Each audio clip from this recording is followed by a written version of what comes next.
Hello and welcome to Jam Presents. In this bonus video, we talk all about Whodunnit with Gildart Jackson, otherwise known as Giles the butler. Hello. Hello. Hello. Oh, wait a second. I'm not here yet. You hear his voice? Oh, I'm here. There we There he go. is. Fantastic. How are you guys? Brilliant. Not too bad, thank you. thanks. We just lost you again, I think. Oh, shit. I don't know what I did then. I There we probably have to go through numerous iterations of me completely fucking up. Too keen. Yeah. Where are you both? Well, this is interesting. We've been scouring a few things online, having a look at a few different videos about Whodunnit and stuff, and we came across a video about you saying that you originated from Cheltenham. So I was actually born in Evesham, and I now live in Stroud. So either side. Oh, really? Of, I was born in Stroud. Oh, my daughter was in the maternity hospital actually when she was born, and then Wow. and then Jason's down the road. Jason's in Bristol. Yeah. Oh, okay. So we all come from the same part of the world. We do, yeah, we do indeed. Yeah. I was in Cheltenham until I was 18 or so. Oh wow. And then left to go to university. But I was in Cheltenham. My mom sadly died about, I don't know, 5 or 6 years ago. And so I was in Cheltenham selling the old house and all of that sort of stuff. So yeah. Not far away at all. No way at all. But it's your career's taken you far and wide by the look of things. I mean, where are you? Are you now Hollywood somewhere? Yeah.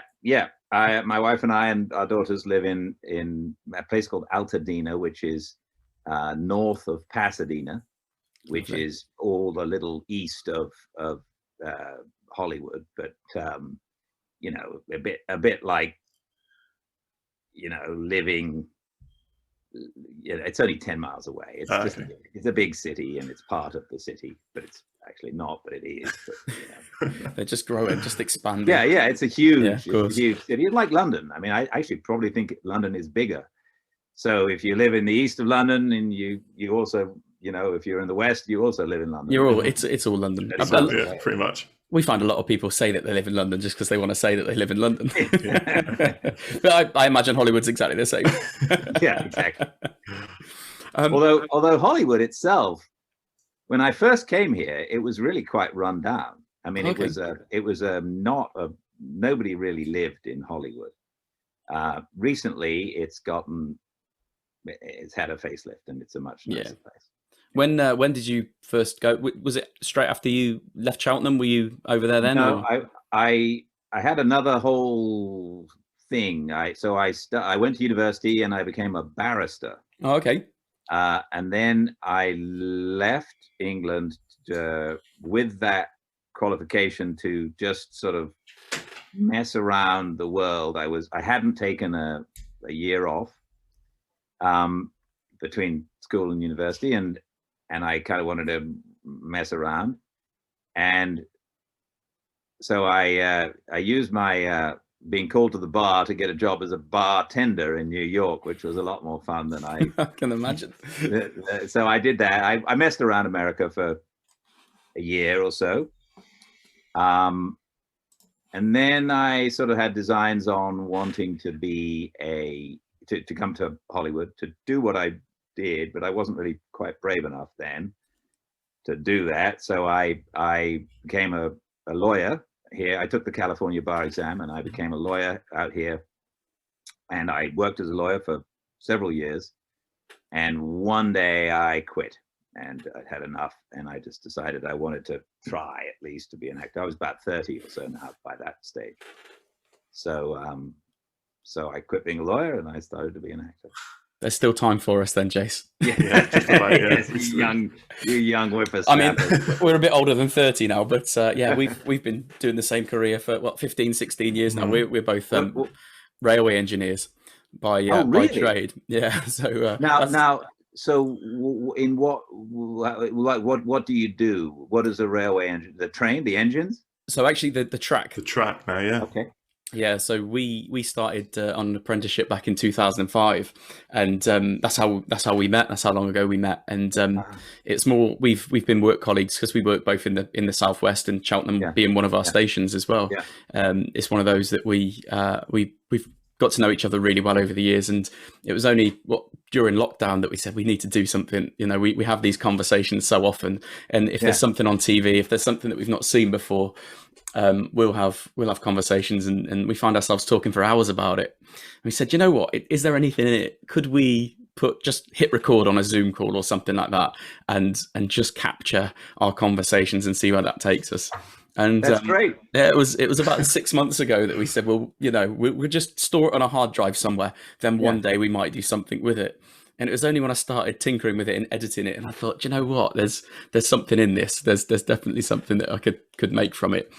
And then just put it out there and just said, like, this is us. This is what we want to do. It's a completely, you know, it's just a hobby. We've still got our day job. We still have to talk to each other frequently in work. So, you know, we still got to get on with that and focus. But where we get time, and it's about weekly at the moment that we have these conversations about different TV shows and whatnot.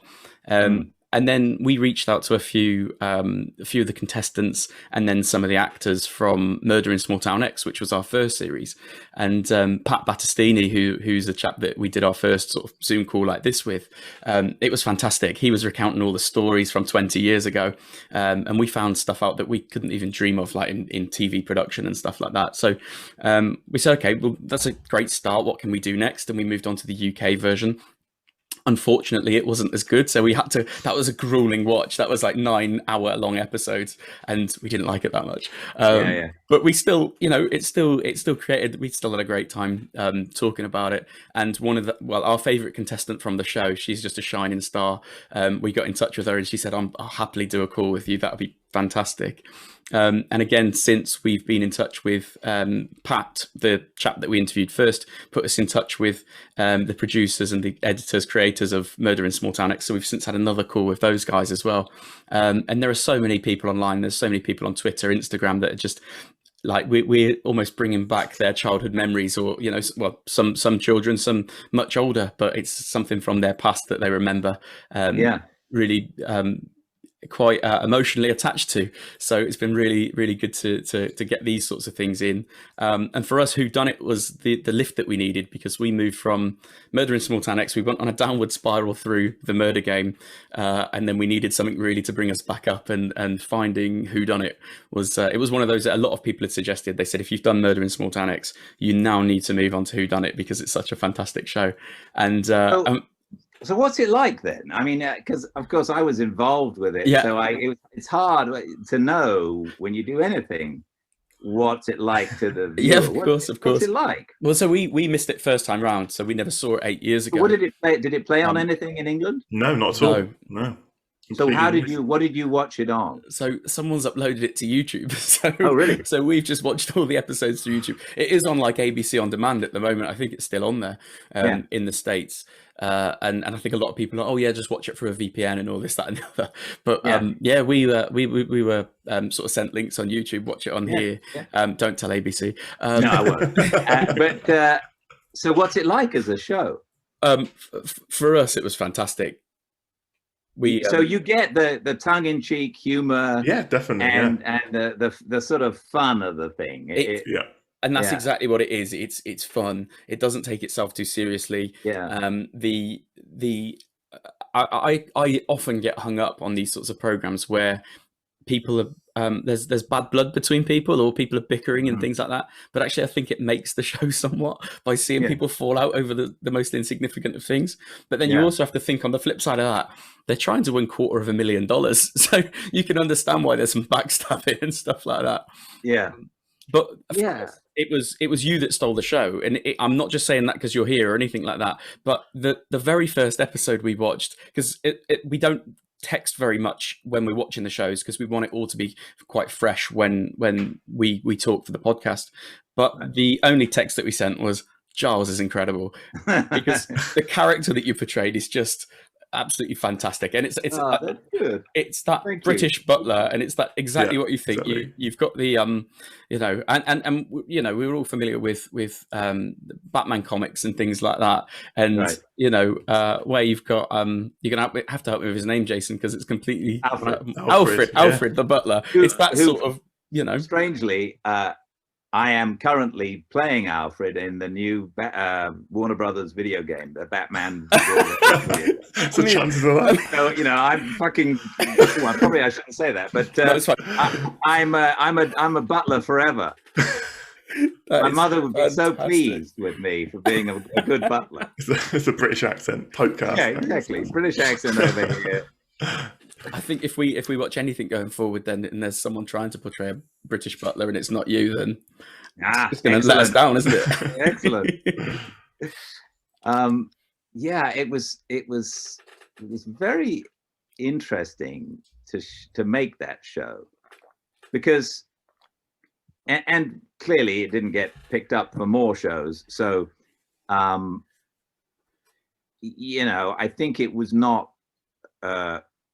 It has an interesting following now. Yeah. People, and maybe it's geared more towards the sort of English sense of humor.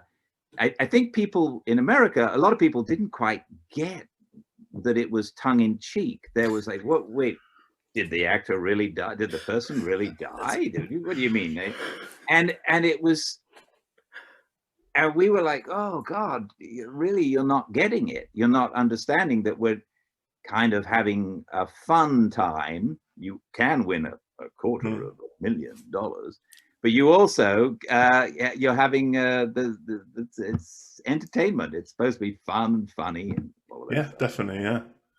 And we found that with the riddles that you'd read out and the shows that you'd put on, and the fact that one moment you're tied up, the next you're sort of escaping and everything like that. And I think there is one point where you're doing the limbo and stuff like that, and it's just it is that, you know, there's that camaraderie of it. I did read that. I'm sure the producers said something along the lines of, after they aired the first show, in the next show they had to show the person that had died at the end of the episode alive again, and that's why there's a little segment after the credits where they sort of say, "Hey, I'm still with," because there are a few people online. Yeah. That's because people were concerned. I mean, it's crazy. Yeah, very interesting. We shot it all in one big clump of time. Yeah. So they rented this fancy, wonderful house in Bel Air, and we shot for, I don't know, maybe 8 weeks, something like that, every day.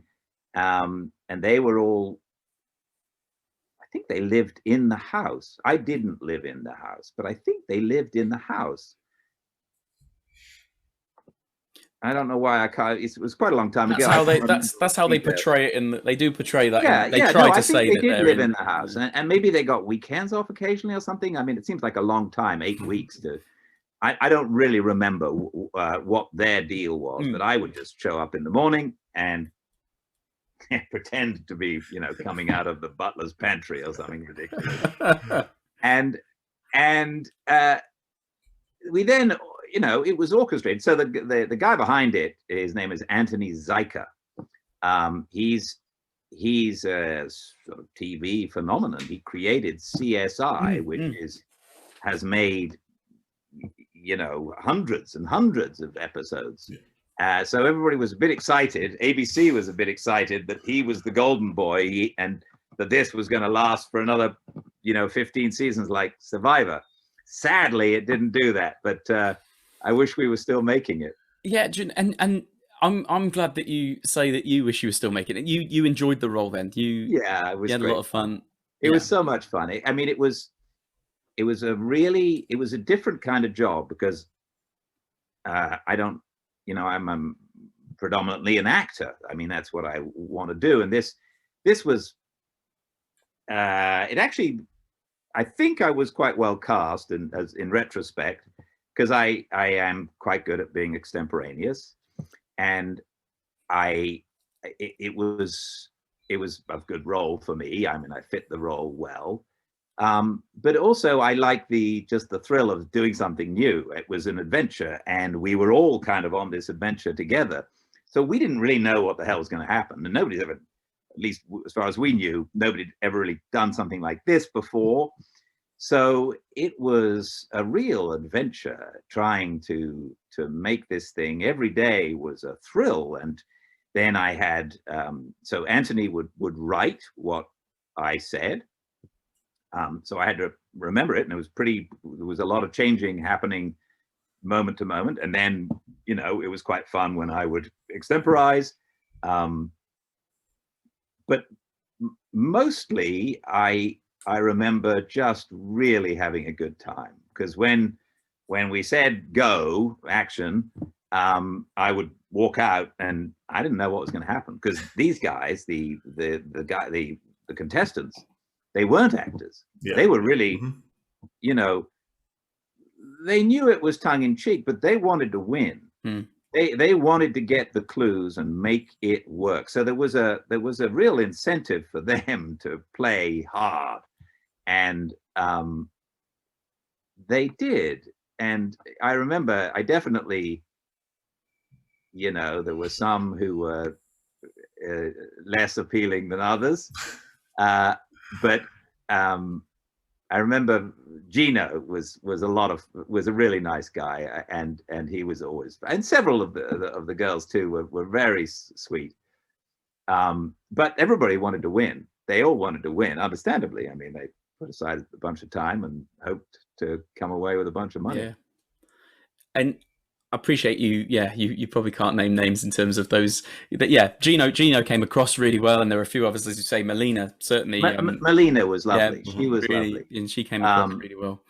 You know, nobody was awful. Just people. Some people were more determined than others. Yeah, of course.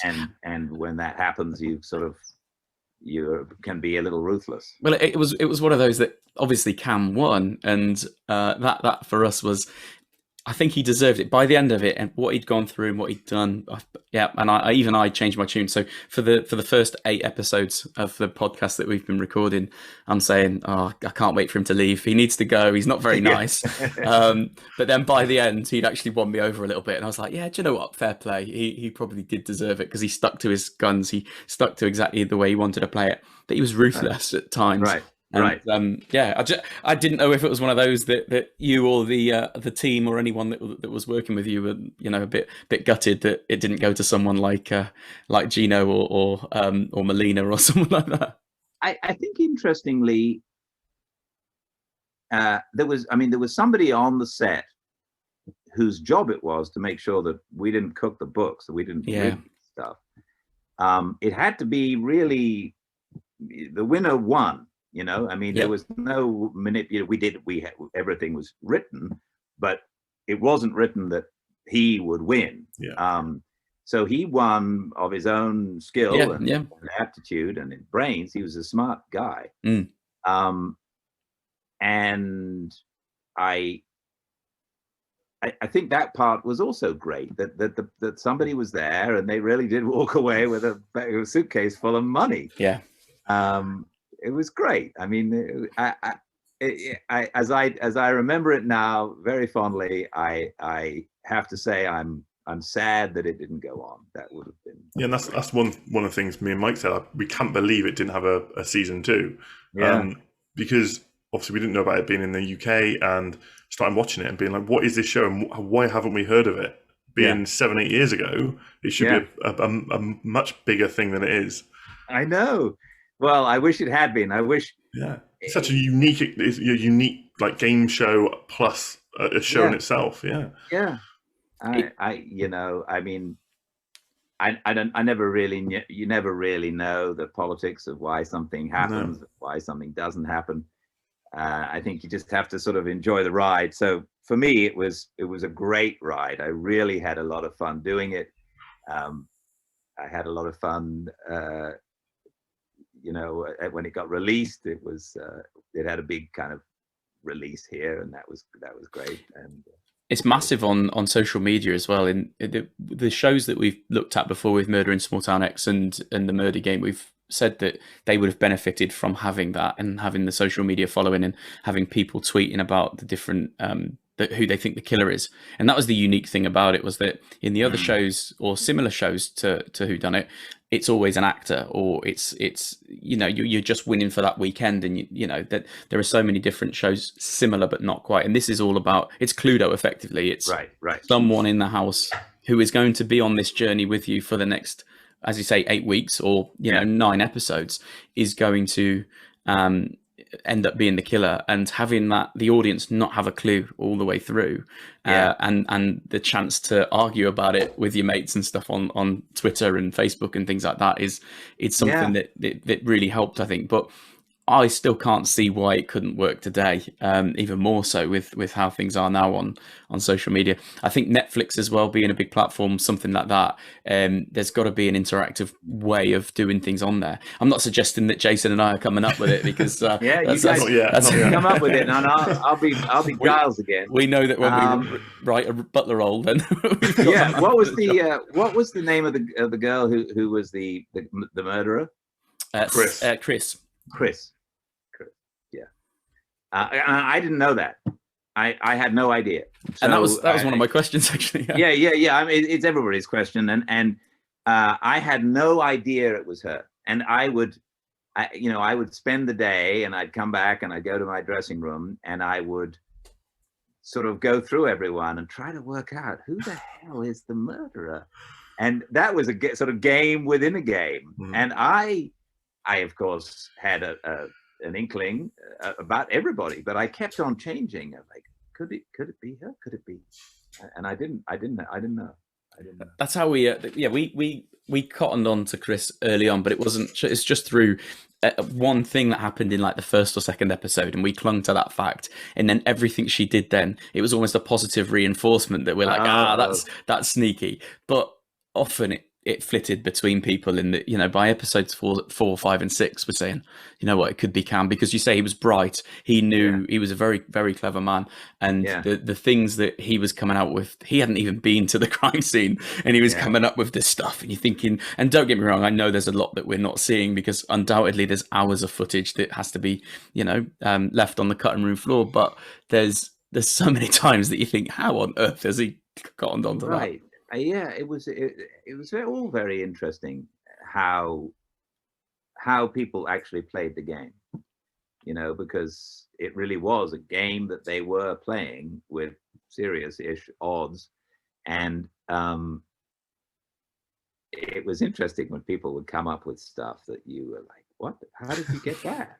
And then, like, what an idea that is. Let's not think about that too much. But then on the flip side, they say, I think it was Ronnie who said, the killer trained a monkey. And it's little things like that really made it brilliant. Excellent. Yeah, no, it's a fine line, isn't it? How if the contestant says something, it can be kind of ridiculous, but everything that I was doing was sort of ridiculous, and yet it was supposed to be funny. And I think some people at least got the humor. So I think there were a few people that groaned every time we cottoned onto a load of puns. Yeah, there was endless puns. Yeah, it was fantastic. We really enjoyed it. I think that might be a typically British thing, to be fair. Well, although Anthony, the guy who wrote everything and created the show, he's American, but he just loved the puns. He would every day he would have some new pun that he would have thought of. Yeah, it really made it. So, do people still talk about it on social media now? Yeah, definitely. It's got a bit of a cult following. Yeah. Really, I should. I've only recently ventured into the world of social media, and because of something that I started with. I wanted to ask you about fireside reading. Yeah. Because like you guys,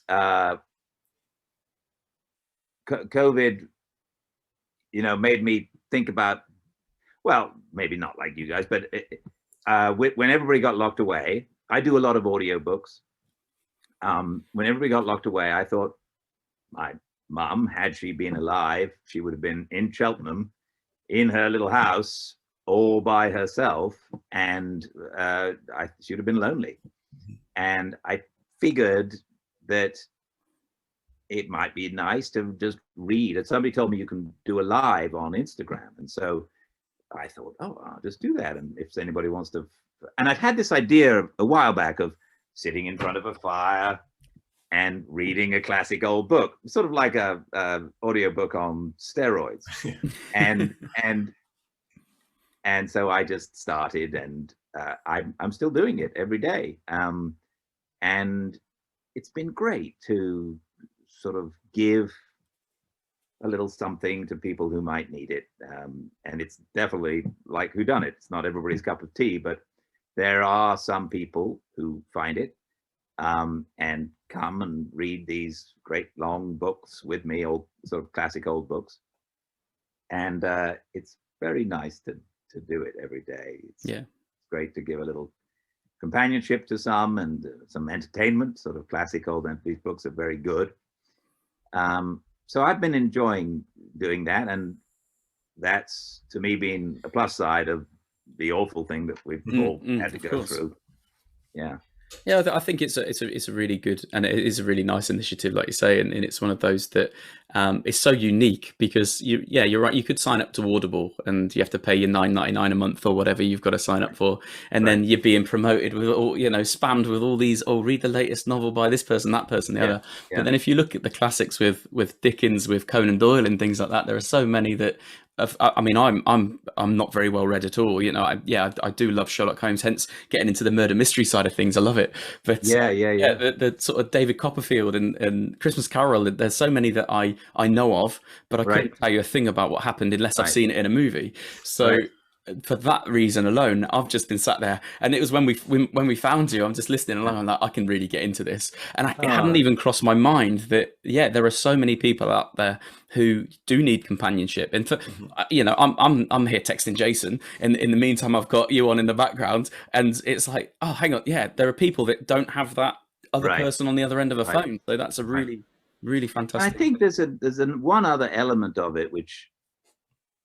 I'm still discovering about it, is that there's something about it which is slow, and we all live such a fast life, and there's something about it that I think is people like. It's half an hour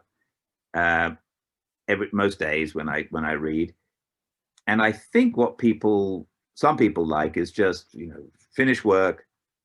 That's when I do it here. And just relax for half an hour, put your feet up.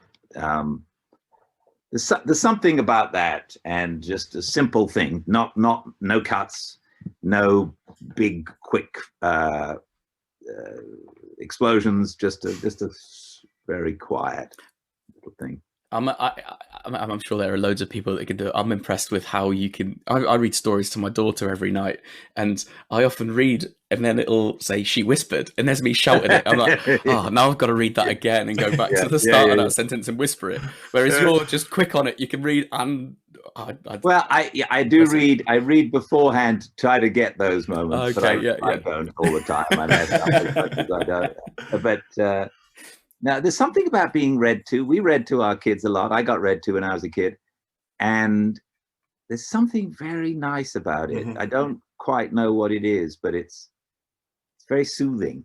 And there must be a reason why we read to our kids, because they like it. And I don't really understand it all. But I do need to try to see whether I can... get in touch with the Whodunnit groups, or whatever they are on Instagram and all that, and try to tell them about fireside reading, because that would be a sensible thing. Well, we can definitely do that for you as well. Okay, that'd be great. Yeah, certainly with the people that we've got following us. But we've been in touch with Sasha, who was on the show. She messaged us the other day, and then someone who follows us is friends with Dana, so there's a few people that already have been on the show that have still got loads of people following them from the Whodunnit days. So we'll definitely put word out. Here's what you should do. You should do because I haven't seen those guys since we made the show. You should do a Whodunnit reunion. Try to get all of them up, and I'll come in at the end. Do you know what? That would be funny. Challenge accepted. That is something good. that I would love. Yep, if you're up for it, then we're Yeah, definitely that'd be up for it. great. That'd be so. I I'd know- love to see those guys again. I know Sasha speaks with a lot of them still, so that's a He real does. good inroad there. Yeah. Yeah, you have to come up with your own puns though this time. Yeah, exactly. We get Anthony on some I won't rights. be as good. Yeah. There was a moment after we wrapped, and it was almost my favorite moment of the show. There was a moment after we wrapped and these guys were sort of let out of prison.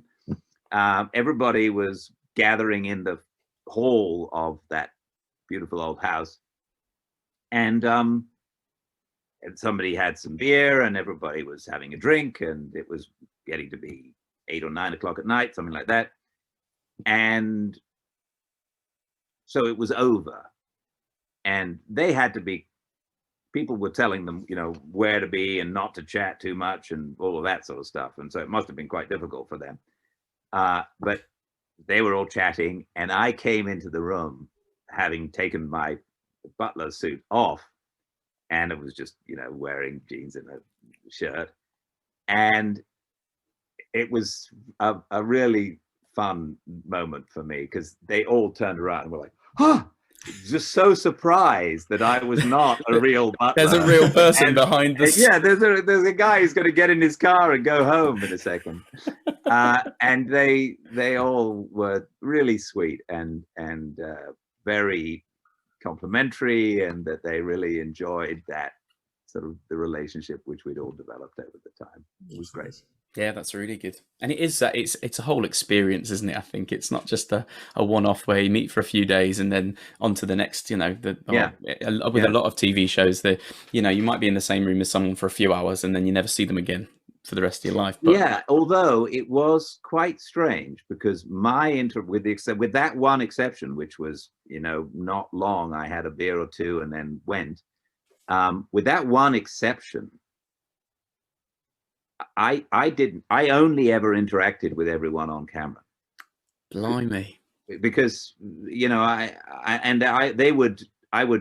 there was a big parking lot. I would park and then I'd get driven to the set, and there would be keep Giles, make sure all the contestants are over here, keep Giles away, let Giles in, get him to his changing room. Then I would only ever interact with them on camera.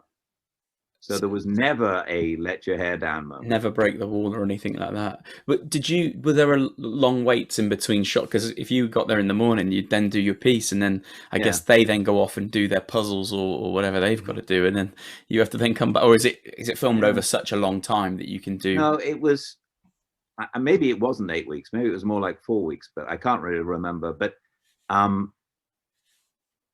it felt like doing a movie, in the sense that the hours are quite long, and you go and spend a lot of time in your trailer, or where my dressing room, and then you come out and they say action, and then you go, and so there's always a lot of downtime. Yeah, because they got to set up the next shot. In fact, it was quite quick. We had, wow, my memory is terrible. I don't remember how many cameras we had going, but quite a lot. So maybe we had 5 different sort of, a guy with a camera and everybody had lavalier microphones on, but the camera guy was followed by another guy with a boom microphone.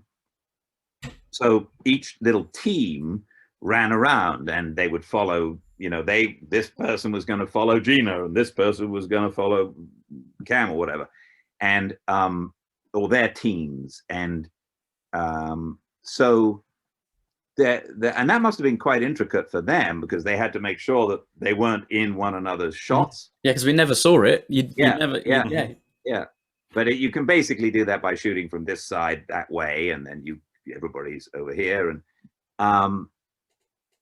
but I think there were 5 or 6 different camera teams, and they would just run around following everyone. And when we had the big meetings and then the dinners, that would be We probably have less cameras working then, but you know, that's the way you can get everybody's reactions. So what you're saying is, as Giles, you had it quite easy compared to these cameramen that were on set. Yeah, well, absolutely. Those guys were really running around. I just had to come out and sort of open a door and remember a few lines. I remember the dinners were quite fun. Yeah. Yeah, God, as I remember back, it's a real shame it didn't go again. I wish it had. That would have been great fun. We need to get in touch with Anthony then, don't we, and have a word, and ABC, and say, look, still on YouTube. Yeah. No, but it's been really fantastic to chat, because, as I say, that there are still stacks of people online that talk about it, and you get onto Twitter, and it's, I think it's difficult to search for. If you look at Murder in Small Town X, it's got a unique title, so if you search in any search string, it will always give you that. Whodunnit applies to absolutely everything, since Sherlock Holmes down to any murder mystery TV show now. Everybody's asking who did it. So if someone might say, oh, I'm just reading Hound of the Baskervilles, who done it, or whatever it may be, and it then gets washed out amongst all the other comments. So I've been using search terms like who done it ABC or who done it 2013, and I'm getting there. I'm slowly getting a few people. I mean, we've had at least sort of 25, 30 people that have come back and said, oh yeah, I remember that show, that's fantastic. Or a few of our followers, you find a lot of trends with people who like Murder in Small Town X tend to like Whodunnit, and then they're waiting for the next big murder mystery reality TV show to come along. Jason and I actually applied to be on one recently. Sadly, didn't get on. We sort of used the platform and said we want to be on it. But who's making it? It's a Channel 4 production in the UK, and I think it's S4C or someone. Oh, STV, sorry. STV, so Scottish, isn't it? Scottish television. But they're making it for Channel 4, and it's called Murder Island. And by all accounts, it sounds exactly like these shows, effectively. That's great. But we don't know any more about it other than this application form that we put in. But we're keen to learn some more. So we're desperately trying to find out, because even if we don't get on the show, we can at least do a podcast about it in the next couple of years. So how did you guys just realize that you had this, you both love this medium? So this was... So tell Gildart what you told me, Jace. So this was back in December. Back in December. Obviously, I remember this show back when I was like 14, 15, I watched on late night TV. And it was Murder in Small Town X, but I didn't even know it was called that.